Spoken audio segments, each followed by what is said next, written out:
할렐루야. 하나님은 살아계십니다.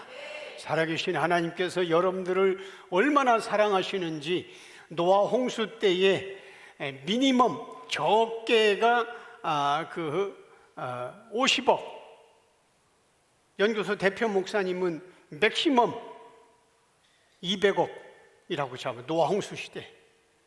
왜냐하면 아담부터 하와까지, 아담과 하와, 노아까지의 그 어마어마한 천사를 살았잖아요. 천사를 살면서 600세까지 애를 낳았어. 30세부터 600세까지 말이 돼? 그러면은 죽지도 않고. 그러니까 지금 이 시대에 85억인데 미니멈 50억을 잡아오면 이건 비성경적이야. 어쨌든 50억 가운데 하나님은 사랑하는, 그리고 은혜를 부어준 노아 식구 8명. 그렇다고 그들이 무슨 의롭게 살았어? 아니야. 노아 홍수 끝나고 얼마나 노아가 술 먹고 옷 다 홀딱 벗고 애들은 또 이제 저주하고, 말도 안 되는 건데 주님은 택한 백성들을 그렇게 다 쓸어가는 어두운 현장 속에서도 주님은 사랑하신단 말입니다. 지금 이 85억 가운데, 그리고 약 기독교인이 10억 정도 된다는데 그 가운데에 하나님과 예수를 잃어버리는데 주님은 그 가운데서 세계 누구도 주목하지 않는 대한민국 충청도 서산에 여러분들이 예수를 찬양하고 예수를 높이는데 이 100여 명밖에 안 되는 여기에, 그러나 하나님은 그 100억 인구 가운데 8명만 관심 있고 사랑하고 계속 대화했듯이 지금 85억 가운데 여러분 주님을 높이고 주님을 사랑하고 주님을 찬양하는 여러분들 너무나 귀하다고 주님을 말씀하십니다. 이런 감사함과 자부심과 그리고 깨달음 속에서 우리가 살아간다면 이 땅에 어떤 무엇이 우리를 힘들게 하고 우리를 쓰러뜨리겠습니까? 이 믿음을 여러분들은 든든히 아주 강하게 붙들고 달려가고 나아갈 수 있기를 주의 이름으로 축원합니다. 여러분, 기독교 신앙은 내가 변하는 것이 아니라 내 안에서 주인이 바뀌는 겁니다. 다시 얘기합니다. 기독교 신앙, 너 교회 다니는데 아직도 그 타령이야? 아니, 장로가 돼가지고 아직도 술 못 끊었어? 아니, 목사가 돼가지고 저렇게 화를 내? 아닙니다. 기독교 신앙은 내가 변하는 것이 아니라 내 안에서 주인이 바뀌는 겁니다. 그러니까 내 생각, 내 기분, 내 판단, 내 목표를 깨끗이 비워내고 오직 예수님께서 내 생각을 주관하고 내 기분, 내 판단, 내 목표를 주님이 전적으로 이끌어 가시도록 내어놓는 것, 이것이 성경이 말하고 있는 참된 기독교 신앙입니다. 그런데 이 예수를 알지 못하다 보니까 결국은 예수를 열심히 믿으면 너 아직도 안 변했어? 하고 내가 변하는 것, 내가 바뀌는 것, 성격과 스타일이 바뀌는 걸 생각하는데 그렇지 않습니다. 기독교 신앙은 내 변화가 아니라 주인이 바뀌는 겁니다. 그런데 우리는 아직도 피조물인 나 자신이 무언가를 해서 하나님을 기쁘게 하려고 하는 이런 이 교만한 습성이 남아 있습니다. 만약에 전능자가 무능한 피조물의 헌신에 의존한다면 그분은 더 이상 전능자가 아닙니다. 전능자가 피조물의 충성도에 따라 반응을 하고 피조물의 헌신도에 따라 전능자의 기분이 좌우된다면 그는 이미 절대자가 아닙니다. 하나님은 인간을 포함한 우주 만물을 창조하실 때에 보시기에 좋았더라, 보시기에 좋았더라, 보시기에 좋았더라 계속 창세기 1장에서 말씀하고 있습니다. 그러니까 하나님이 보시기에 좋을 정도로 인간도 창조하고 우주 만물을 창조하셨어요. 그런데 그렇게 보시기에 좋을 정도로 주님이 창조하신 이 인류의 역사는 피조물인 인간에 의해서 철저하게 망가졌습니다. 보시기에 좋았던 하나님의 그 창조를 망가뜨렸지만, 그런데 창조자께서 인간이 아담이 선악과를 따먹고 망쳐놓은 그 인간이 망쳐놓은 그것을 다시 회복시켰단 말입니다. 이게 인류의 역사란 말입니다. 간단하게 설명하면 첫 번째 아담, 창세기에 나오는 첫 번째 아담은 자신이 하나님이 되겠다는 마음으로 하나님이 금지한 선악과를 따먹고 하나님을 대적했잖아요. 너 먹어봐. 너도 먹으면 하나님처럼 된다고 했잖아요. 하나님처럼 돼? 그럼 내가 하나님 돼? 하고 선악과를 먹었어요. 이것이 인류의 출발입니다. 인류의 출발은 결국 하나님의 보시기에 좋았다라는 뜻을 망쳐놨습니다. 그리고 계속 인류가 그렇게 살아오다가 이제 예수님 시대에 인류 역사상 최고의 신앙을 가졌다고 자타가 인정하는 바리새인들은 결국은 자신들이 주인공이 되겠다고 만왕의 왕이신 예수를 죽였어요. 이것이 인류 진행 과정, 대표만 말하는 거예요. 인류 진행 과정이잖아요. 그러면 오늘 또 예수님을 찬양한다고 하는 이 시대, 하나님을 찬양한다는 이 시대 목사와 교인들은 성경의 주인공이신 예수를 성경 해석에서 삭제하고 스스로 왕이 되고 싶은 자기 자신이 행하고 지켜야 할 율법과 계명으로 성경을 해석해서 율법 몇 개 지켰다는 자기 의를 내세워서 다른 사람 정죄하고 하나님으로부터 뭔가 복을 끌어당기려고 하는 이 타락한 길로 지금도 가고 있잖아요. 자, 그러면 제가 간단하게 얘기했지만은 하나님이 창조한 우주 만물, 사람 인류를 포함해서 그걸 보시기에 좋았다고 했는데 첫사람 아담이 하나님의 자리를 찬탈하려고 선악과 먹고 망쳐놨어. 그리고 인간은 노아 홍수 빼놓고더라도 예수님 시대에 자타가 공인할 정도로 최고의 신앙인들, 하나님 말씀을 붙들고 살고 하나님을 찬양할 그들은 결국은 만왕의 왕이신 예수를 죽이고 자기들이 그 자리에 올라갔고, 이 시대도 성경의 주인공이 바로 예수 그리스도인데 예수라는 단어가 없으면 전부 다 인간을 거기다 집어넣고 내가 지켰고 내가 헌신했고 내가 충성했으니 너희들은 뭐야, 나는 집사인데 저건 장로인데 저 따위 살아 비난하고 손가락질하고 결국은 내가 이렇게 충성했는데 하나님은 뭐하고 있느냐, 축복하지 아니하고 결국은 또 창조자를 조롱하고. 자, 인류 출발부터 지금까지 인간은 다 망쳐놨어요. 그러잖아요? 네. 인간은 하나님의 영광을 위해서 창조했잖아요. 우리가 잘 아는 이사야 43장 21절 같이 읽습니다. 지었나니 나를 찬송하게 하려 함이니라. 네.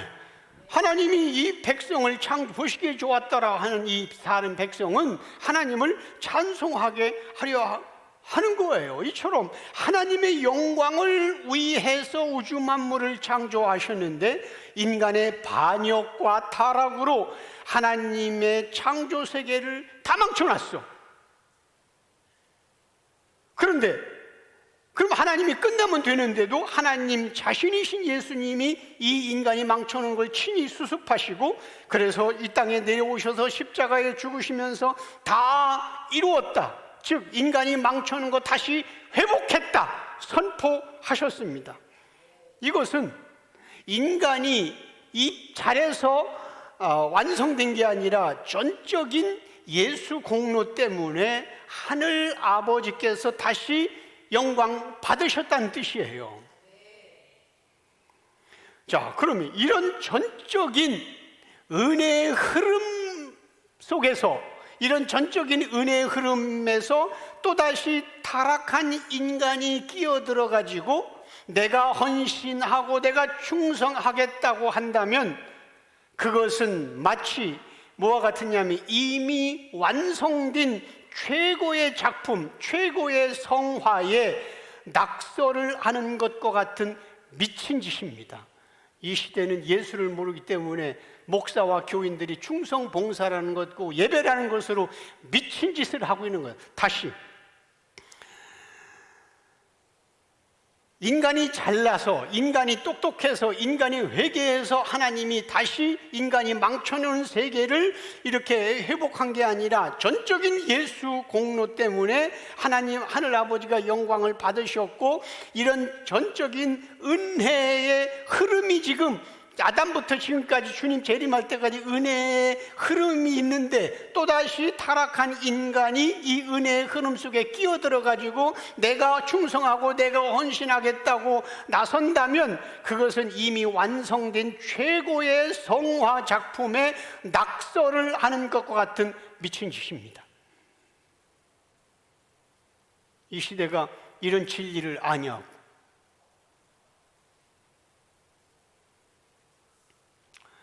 이사야 42장 8절 같이 읽습니다.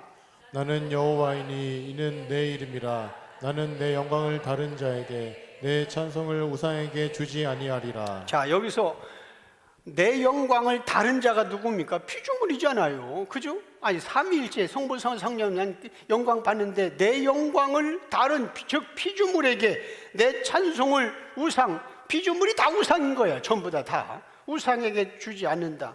그러니까 인간의 공로가 단 1%라도 하나님의, 인간이 망쳐놓은 지금 조금 설명했잖아. 인간이 망쳐놓은 그걸 다시 다 이루었다고 회복한 예수 그리스도의 그 은혜에 단 1%라도 인간의 공로가 끼어들어간다면 하나님의 영광을, 홀로 이루신 영광을 나누어 가지겠다고 하는 대적자가 되는 것이고, 의인은 없나니 하나도 없다고 말씀하신 하나님을 거짓말쟁이로 만드는 격이 되는 겁니다.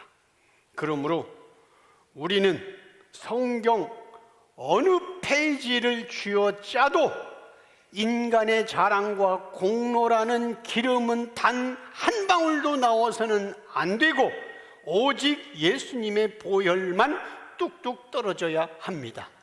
다시, 그러므로 우리는 성경 어느 페이지를 쥐어짜도 인간의 자랑과 공로라는 기름은 단 한 방울도 나와서는 안 되고 오직 예수님의 보혈만 뚝뚝 떨어져야 하는 겁니다.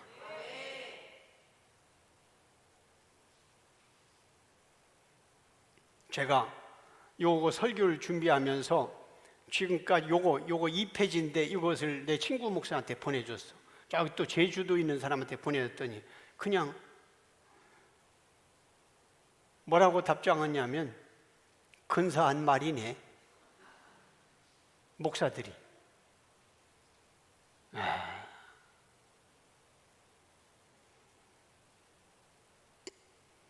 여러분들이, 이 시대의 목사들이 예수님을 얼마나 모르고 있다는 것을 여러분들 모를 겁니다.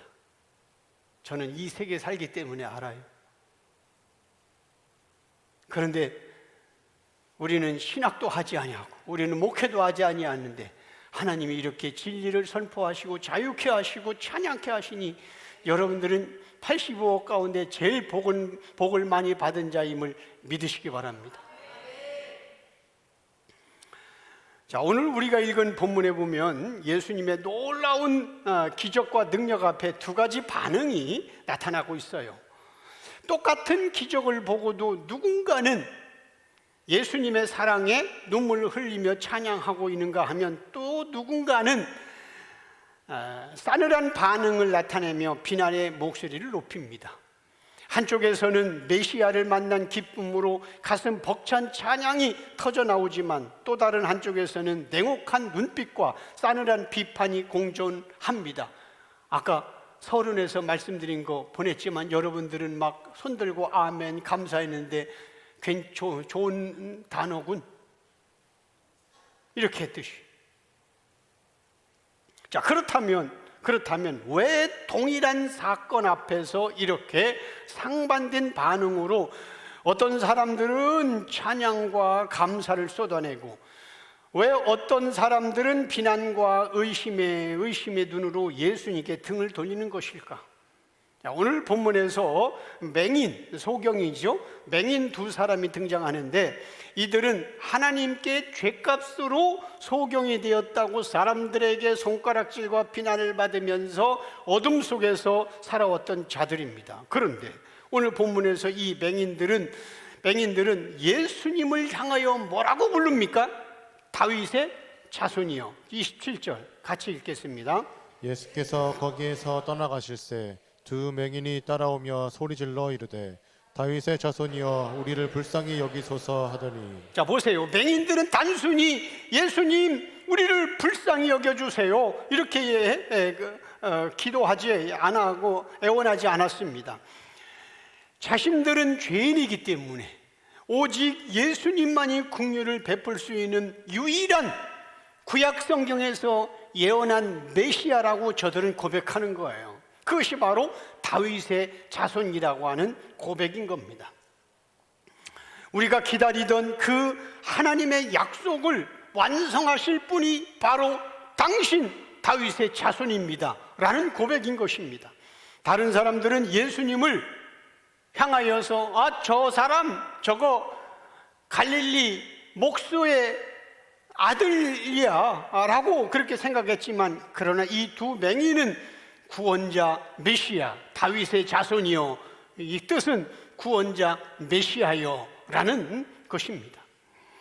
사람들은 이 두 맹인을 향해서 비난 많이 했어요. 도대체 저들이 무슨 죄를, 끔찍한 죄를 지었길래 저토록 비참한 하나님으로부터 저주받아서 비참한 인생을 살고 있을까 라는 실패와 상처의 시선으로 바라보면서 죄인의 낙인을 찍었지만은, 그러나 이 두 사람은 그 어두움과 실패 속에서, 실패라고 비난하는 속에서도 예수님을 메시아로 고백하며 붙들었다는 것입니다. 28절 같이 읽겠습니다.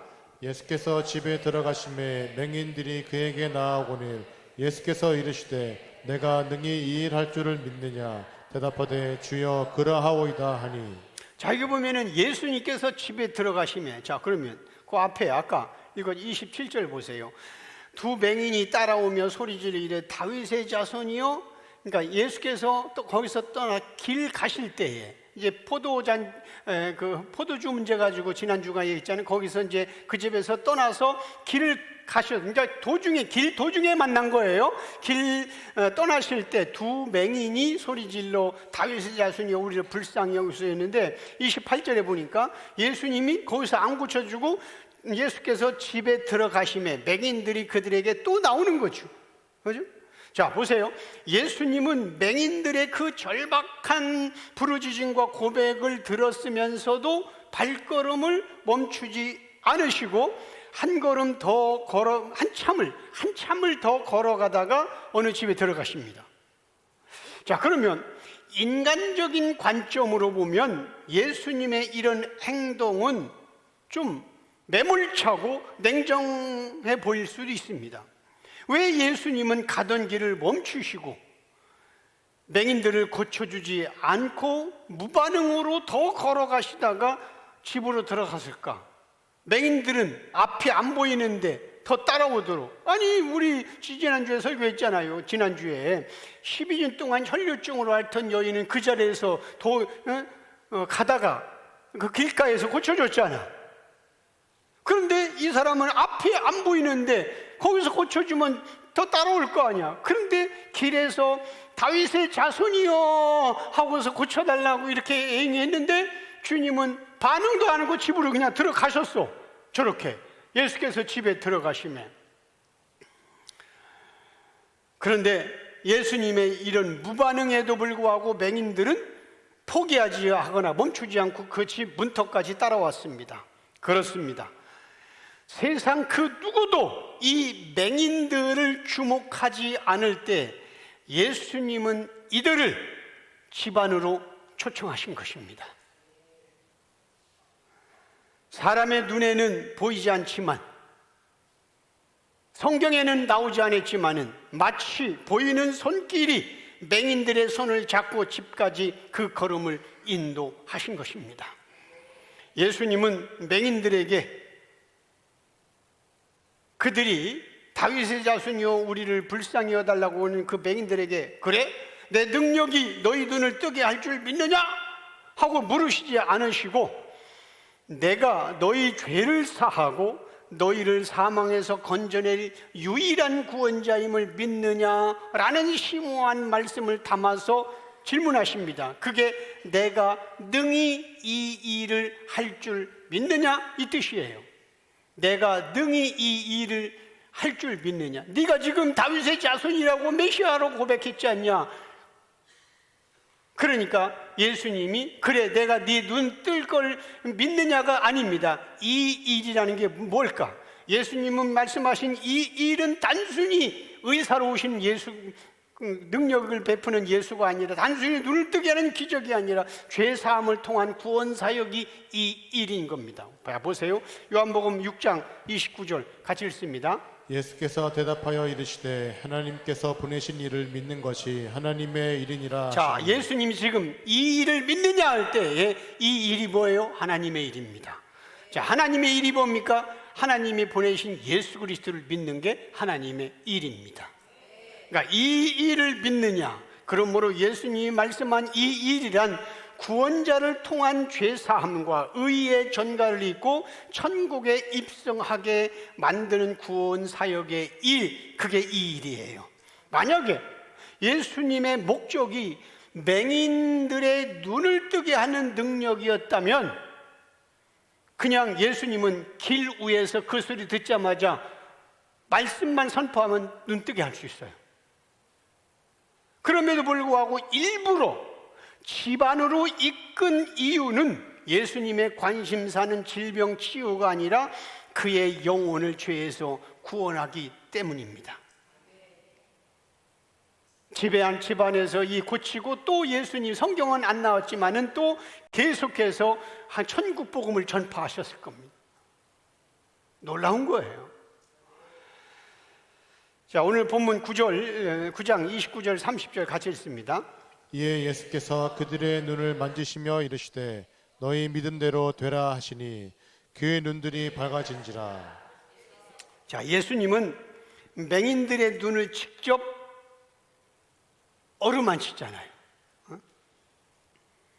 아니, 말씀으로도 충분히 눈을 뜨게 할 수 있잖아요. 말씀 전능자니까. 그런데 맹인들의 눈을 어루만진 이유가 있어요. 그것은 어둠에 갇혀서 구원자를 알아볼 수 없는 그들, 더 나아가서 두 눈을 뜨고 있으면서도 바리새인처럼 우리처럼 구원자를 알아보지 못하는 우리의 죄까지 전가받으시고 짊어지겠다는 놀라운 영적 의미가 담겨 있는 겁니다. 그래서 만지신 거예요. 그래서 예수님은 맹인들에게 이렇게 선포합니다. 네 믿음대로 되라. 이 말은 네 믿음대로 되라, 이 말은 내가 너희들이 원하는데 너희들이 고쳐달라는 대로 내가 원하고 있으니 네가 지금 눈 뜨기려고 네가 원하고 있으니 내가 들어줄게, 이런 단순한 뜻이 아니라니까. 이 맹인들은 처음부터 구원자를 알아보고 여기까지 따라온 훌륭한 믿음의 사람들이 아니었습니다. 우리는 압니다. 인간은 0, 예수는 100. 0 제로, 구원의 관계에 있어서 0% 제로라고 한다면 뭘 어떻게 알고 다윗의 자손이라고 했겠어요? 어둠 속에 살고 있었던 이들을 여기까지 누가 끌고 왔습니까?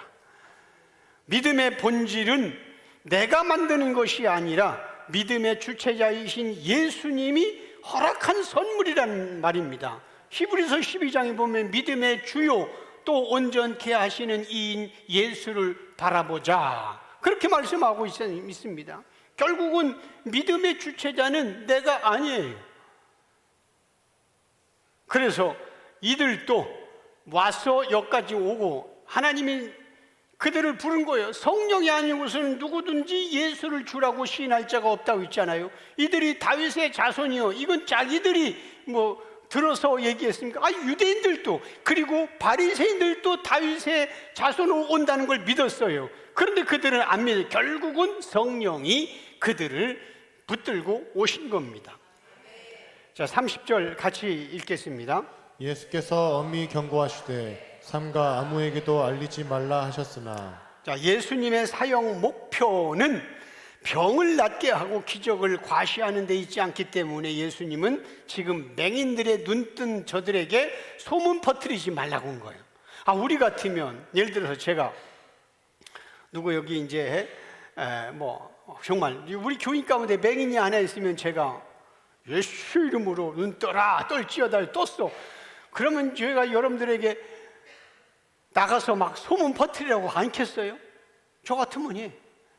근데 예수님은 눈을 뜨게 해놓고 아무에게도 얘기하지 말라.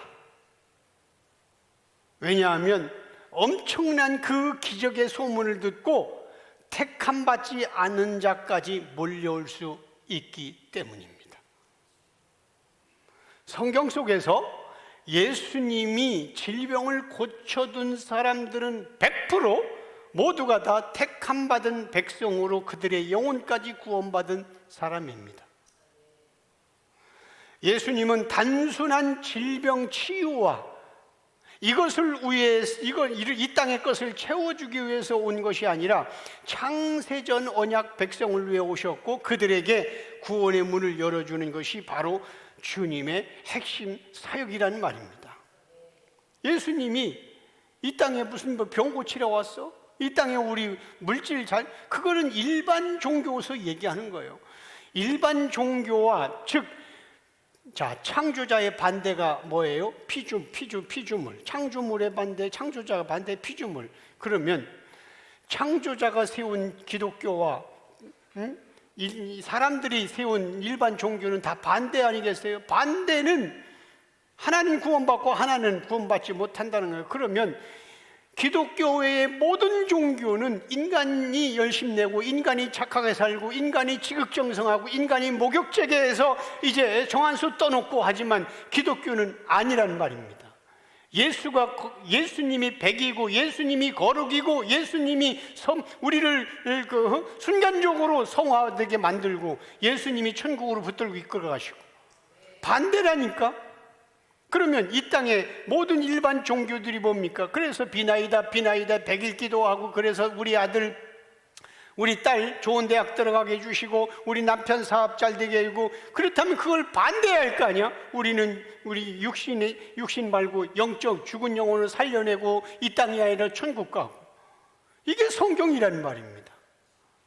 그런데 우리는 그 얘기를 하면서 또 은근슬쩍 짬뽕시켜 하나씩 끌고 들어와. 그러면서 우리도 예수 얘기하고 있다, 우리도 하나님 얘기하고 있다 했는데 뜯어보면은 다 끌고 들어온 거 짬뽕시켰어.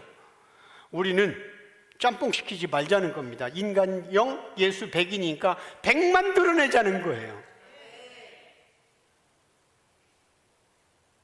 그런데 많은 목사들이 내가 이렇게 얘기하면은 나도 예수 믿고 있고 나도 예수를 얘기하고 있다고 얘기를 하는데 맞아요 하는데 이 세상적 종교가 하는 것들을 끌고 들어와서 짬뽕시켰단 말입니다. 그런데 예수님은 그렇지 않습니다.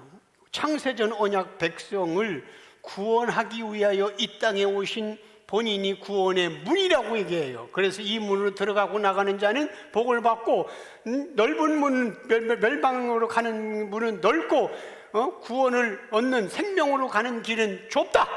분명히 얘기했어요. 요한복음 10장 9절 같이 읽겠습니다.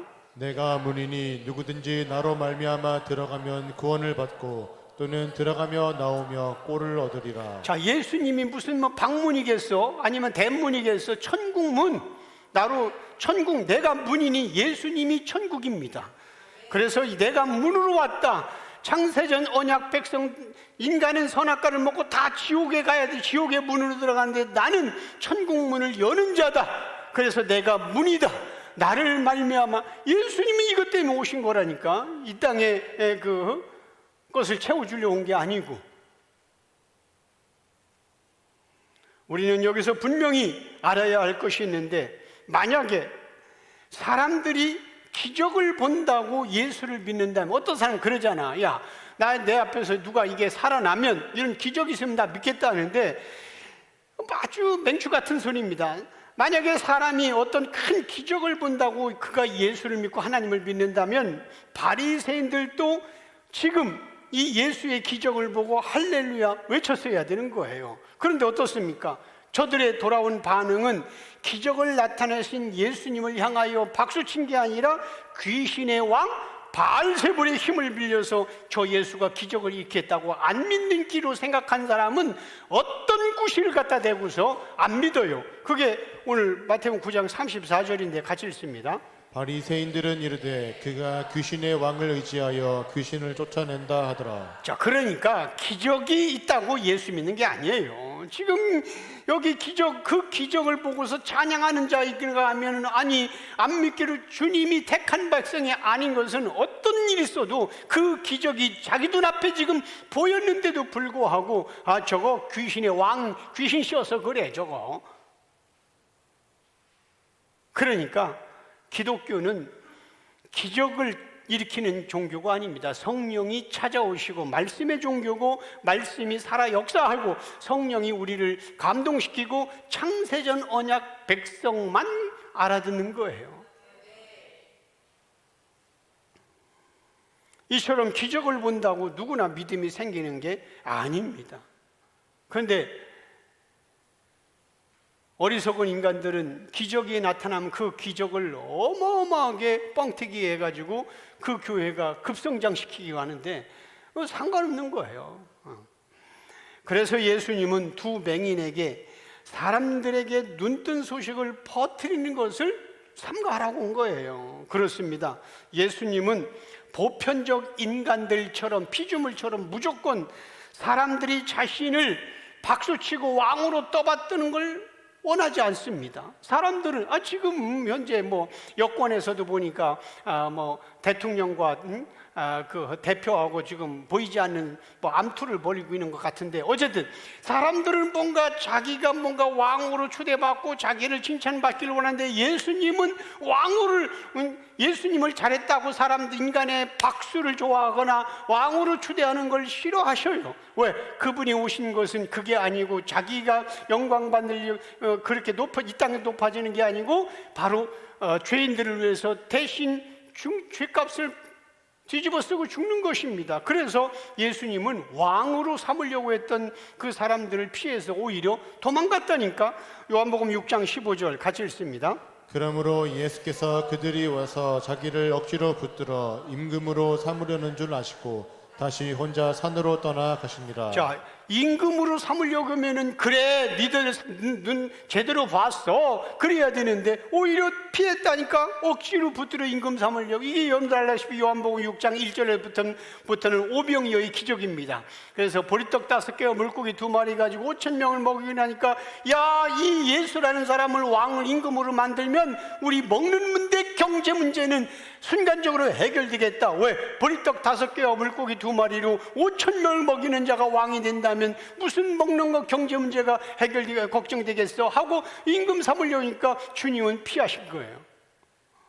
사람들은 이런 예수의 진리, 오신 목적과 사역을 알지도 못하고 하나님의 영광을 위해서 박수만 치면 무조건 하나님이 기뻐하는 줄 아는데 아니에요.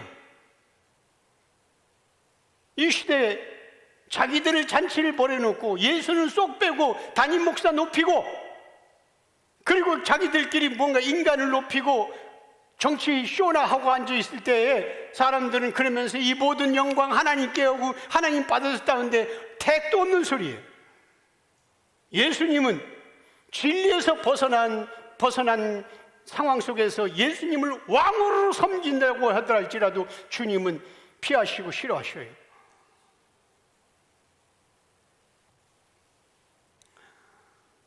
예수님은 세상의 인기와 환호를 기대하지 않고 택한 백성을 찾아서 구원하시는 사역에 집중하셨습니다.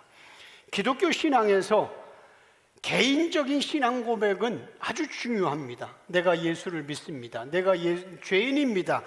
그래서 마태복음 16장에서 베드로가 주는 그리스도시요 살아계신 하나님의 아들이십니다 라고 고백했을 때 예수님이 어떻게 반응했어요? 기뻐하시면서 바요나 시모나 내게 복이 있도다.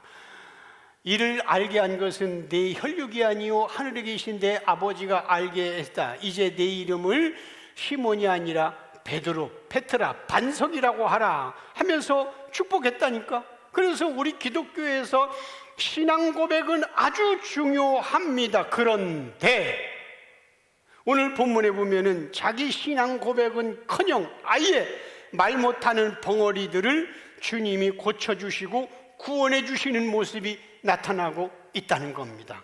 오늘 본문 32절에서 33절 같이 읽습니다. 그들이 나갈 때에 귀신 들려 말 못하는 사람을 예수께 데려오니 귀신이 쫓겨나고 말 못하는 사람이 말하거늘 무리가 놀랍게 여겨 이르되 이스라엘 가운데서 이런 일을 본 적이 없다 하되. 자 보세요. 벙어리 귀신 들려서 말 못해, 한마디도 못해.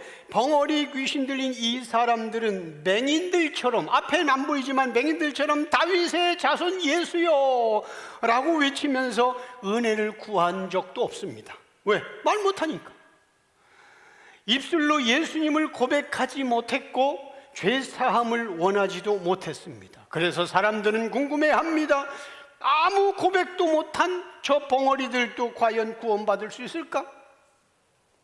성경은 분명히 말합니다. 로마서 10장 입으로 시인하여 구원에 이른다고 했는데 벙어리는 시인과 고백을 못하니 어찌 구원을 받을 수 있을까? 그러나 예수님은 그 사람이 입을 여느냐 못 여느냐에 관심을 기울이지 않습니다.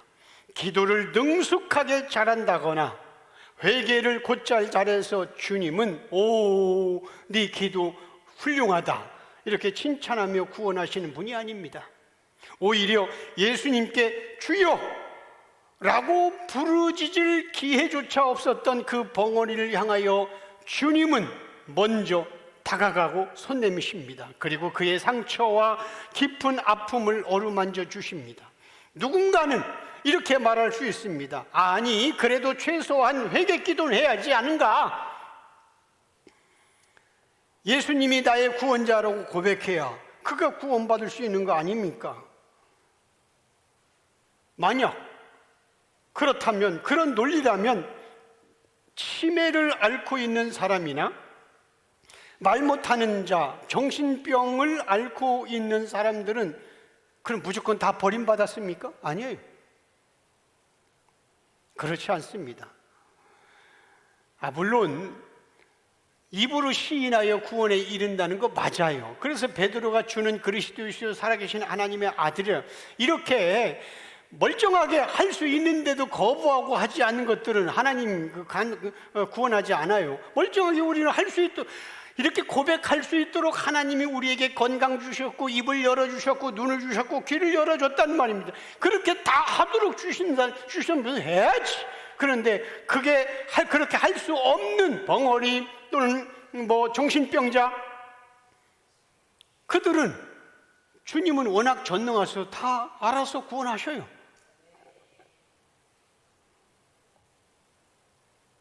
창조자이신 예수님은 인간의 겉모습이나 말을 얼마나 근사하게 하느냐를 보고 구원을 결정하지 않습니다. 예수님은 인간의 모든 절망 중에서도 친히 찾아오셔서 사랑의 손을 내미시는 구원자이십니다. 예수님 앞에서는 그 어떤 영혼도 말 한마디 못한다는 이유로 버려지지 않습니다.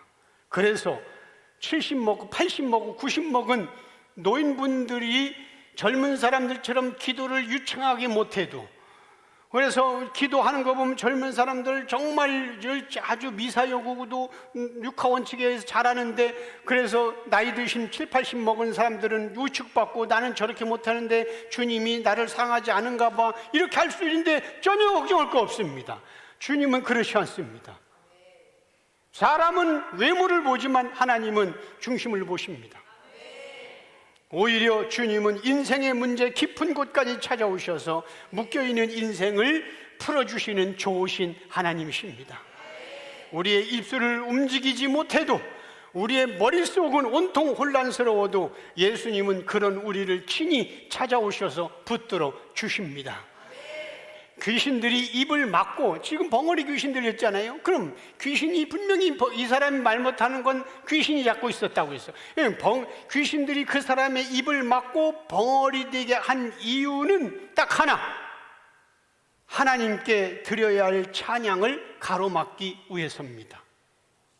그래서 벙어리 귀신 들린 이 사람의 혀가 풀리자마자 첫 마디가 뭡니까? 주님을 찬양한, 가장 먼저 했던 말이 예수님께 감사드리고 찬양하는 말이었습니다. 그러니까 벙어리는 아니더라도 찬양할 때 할 수 있는데도 불구하고, 목 쉬지 않았는데도 불구하고 가만히 있는 것은 귀신이 지금 그의 입을 딱 닫게 한 거예요. 주님, 찬양을 주님이 받으시는데. 그러니까 여러분들이 찬양하도록 입을 주고 말을 열 수 있는데도 불구하고 하지 않은 것은 이 벙어리 귀신 그 형님이 찾아오신 거예요. 벙어리 귀신 형님이. 자, 오늘 본문 이 34절 같이 읽습니다. 바리새인들은 이르되 그가 귀신의 왕을 의지하여 귀신을 쫓아낸다 하더라. 자, 아까 읽었잖아요. 예수님에게 이제 저 귀신 들려서 저렇게 능력을 행하는 거야. 안 될 사람은 어떤 방법을 갖다 대도 안 되는 거예요. 그러잖아요. 안 될 사람. 그러니까 거기다 너무 허비하지 마요. 바리새인들은 율법과 계명을 지금까지 잘 지키면서 성전 중심으로, 하나님 중심으로 선하고 착하게 살며 남을 도와주며 모범적으로 살았기 때문에 그 당시 사람들로부터 칭찬과 존경을 받았지만, 그러나 구원자 예수님 앞에서는 그들의 영혼의 사악함이 드러날 수밖에 없었습니다. 이 시대도 지금 목사요, 장로요, 권사, 그냥 모범적인 것 같지만 진리이신 예수의 엑기스만 선포했을 때에 그들이 그 영혼의 사악함이 드러나는 거예요. 우리가 볼 때에 저 사람은 정말 그 교회에서 최고야, 저 사람 본받아야 돼, 저 가정 본받아야 돼, 온 가족이 다 예배드려. 바리새인들이 그랬다니까. 그런데 진리이신 예수가 오니까 그들의 영혼의 사악함이 드러나기 시작한 겁니다. 이 시대가 다 예수를 잃어버렸고 성경에서 예수를 빼고 인간을 넣을 때는 전부 다 도덕과 윤리와 충성과 봉사로 박수받지만 진짜 구원자 예수만 선포하니까 그 영혼의 사악함이 드러나기 시작했잖아요. 우리 교회도.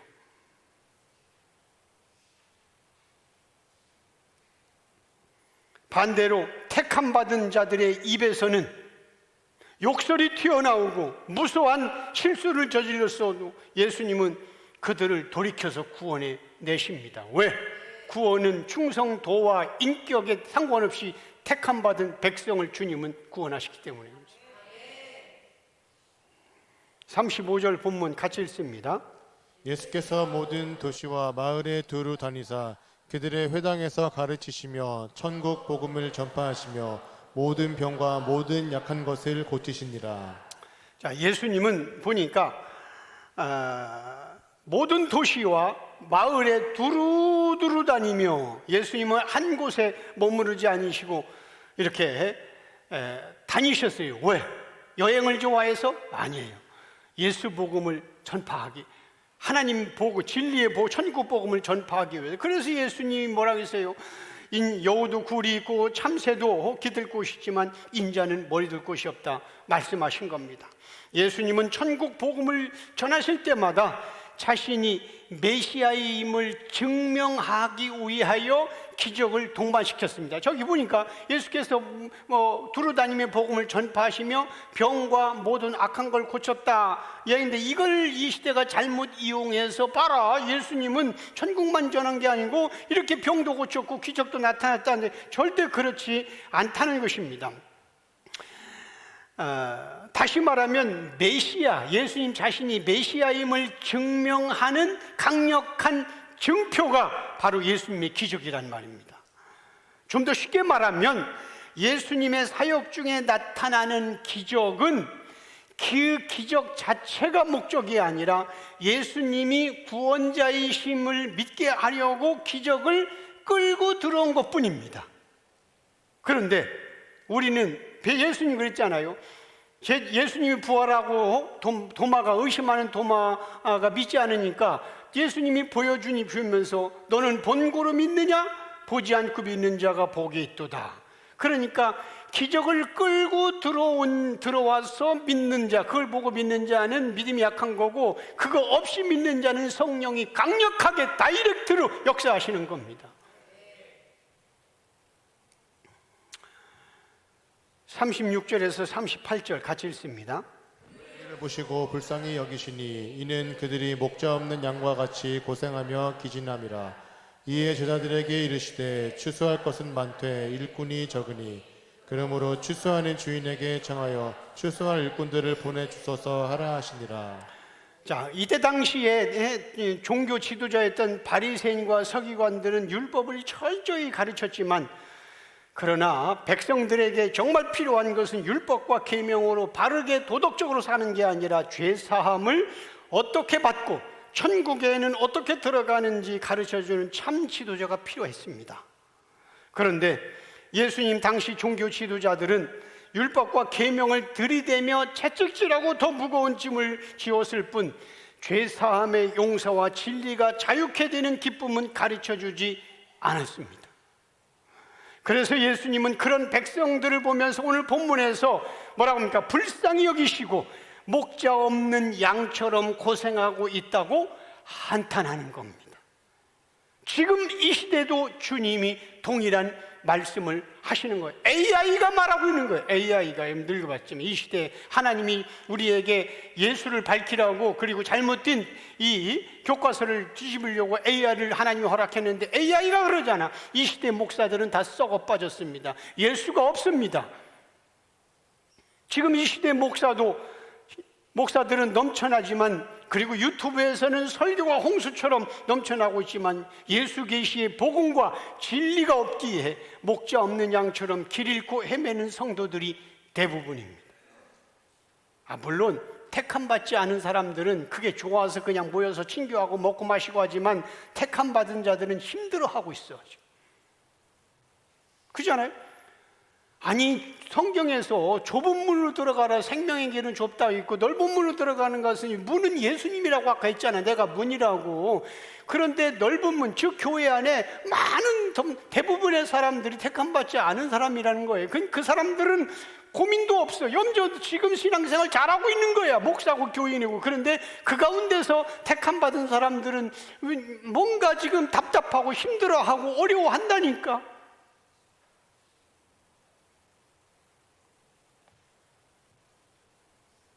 그래서 예수님은 37절에서 추수할 것은 많지만 일꾼이 적다고 한 거예요. 구원은 처음부터 예수님이 홀로 이루십니다. 구원의 시작도 예수님, 구원의 과정도 예수님, 구원의 완성도 예수님이 하십니다. 그럼에도 불구하고 주님께서 추수할 일꾼을 찾으시는 이유는, 예수님이 다 하셨으면서 추수한 일꾼을 찾으시는 이유는 택함받은 자신의 신부들에게 추수의 기쁨에 동참시키려고 하는 배려입니다.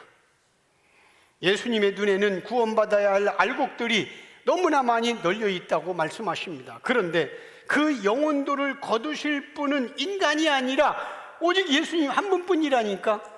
예수님은 구원 사역을 홀로 감당할 수 있는 전능자이십니다. 예수님에게는 인간의 도움이 필요 없는 절대 능력자예요. 인간의 도움이 필요한 것이 절대로 아닙니다. 그럼에도 불구하고 제자들에게 추수할 일꾼이 부족하다고 말씀하신 이유는 사랑하는 신부들에게 신랑의 기쁨에 동참하라는 부르심이요, 은혜요, 배려인 것입니다. 마치 이거 같아요. 지난번에 우리 손자, 손녀들이 왔을 때 해미 쪽에 가면 딸기밭 있잖아요. 들어가면은 어린이들 노는 것도 있고, 그래서 보니까 수경재배로 있더라고. 내가 가보니까. 그래서 딸기가 다 위에서, 땅에서 맺지 않고 위에서 맺었는데 어마어마한 게, 아이들이, 나는 그때 어디 연구소 나이든 갔었나 그랬는데, 아이들이 거기 가가지고 사진 찍었는데 딸기를 다 따면서 그냥 먹는 것보다 딸기 수확을 할 때의 그 기쁨, 지가 농사졌어, 지가 가꿨어. 그런데 그 따는 그 추수의 기쁨을 느끼게 해주려고. 요즘 하나 모르겠네. 팔봉산 밑에 감자 캐기 체험. 옛날에 10,000원, 20,000원 주면 애들이 막 아니 그거 지가 심었어, 지가 이렇게 했어, 물 줬어, 전부 다 농부가 다 있는데 추수의 기쁨을 누리라고 걔들이 한 거 아무것도 없는데도 불구하고 예수님이 우리를 추수의 한복판으로 초청한 이유 똑같습니다. 영혼들이 주님 앞으로 돌아올 때마다 하늘에서 울려 퍼지는 그 엄청난 환희의 소리를 신부인 우리도 맛보라고 추수꾼을 동참시키는 거예요. 추수의 일꾼은 많으면 많을수록 좋다고 성경은 말합니다. 하나님의 능력이 부족해서가 아니라 제자된 우리가 전도의 기쁨을 직접 맛보기 원하기 때문입니다. 지금 우리는 추수의 시대에 살아가고 있습니다. 예수님께서 이미 이 땅에 예수 부흥을 선포하셨고 그 부흥의 시대에 움직여야 하는 일꾼이 절실히 필요한 것입니다. 왜냐하면 예수를 몰라서 방황하는 사람들이 너무 많기 때문에 그렇습니다. 지난번 4월 달에 남미 선교사가 와서 얘기했잖아요. 거기 목사들이 얼마나 방황하고 있느냐고, 너무 힘들어하고. 그래서 제가 돈을 그 개인 돈 빚내고서라도 그렇게 가려고 하는 거예요. 이게 일꾼이 부족하다고 주님은 지금 부르시고 있는 거예요. 그래서 더군다나 이 예수 계시를 알고 있는 소수이기에 우리가 출연해야 될 것이 엄청나게 많아요. 시간과 물질과. 그래도 주님은 부르신단 말입니다. 그래서 저도 개인적인 빚내서라도 남미까지 가서 복음을 전하려고 하는 겁니다. 왜? 예수 추수할 것은 많대 일꾼이 적다고 하니까 내가 일꾼을 되겠다고 고백하는 겁니다. 예수님은 오늘 본문에서 밭은 이미 휘어져 추수할 때가 되었는데 일꾼이 적다고 말씀하시잖아요. 이 말의 의미는 더 많은 제자들이 일어나야 한다는 뜻입니다. 그러나 한 가지 분명한 것은 우리의 노력이나 열심으로 예수님의 사역을 돕는 것이 아닙니다. 오히려 주님이 홀로 다 준비해 놓으신 영혼들을 거둬들이는 거룩한 특권에 동참하라는 초대장입니다. 요한복음 4장 35절에서 38절 제가 읽으며 설명할게요.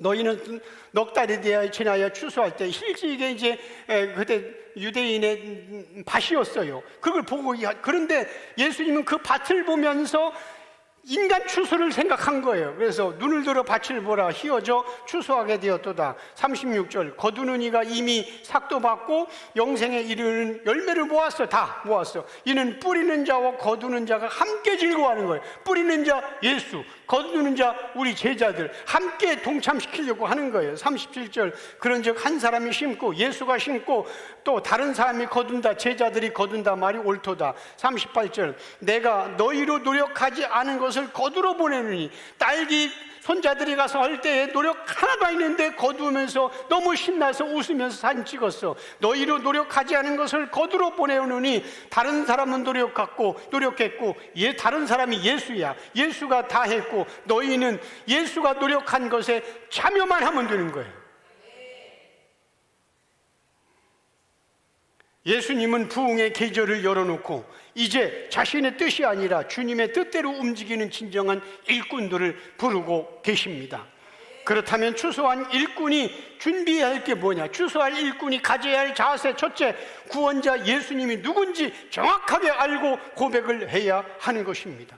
여러분, 예수님 당시에도 수많은 사람들이 따라다녔지만은 그러나 대부분의 사람들이 예수님의 기적에 반했거나 예수님을 통해 뭔가를 얻고 싶어서 따라갔던 자들입니다. 문제는 그들은 예수님이 십자가에 죽을 때 다 떠났다는 얘기입니다. 그러므로 우리는 제자로서 끝까지 따르기 위해서 예수님이 누구신지 성경에서 말하는 하나님 예수님을 정확히 알아야 되는 것입니다.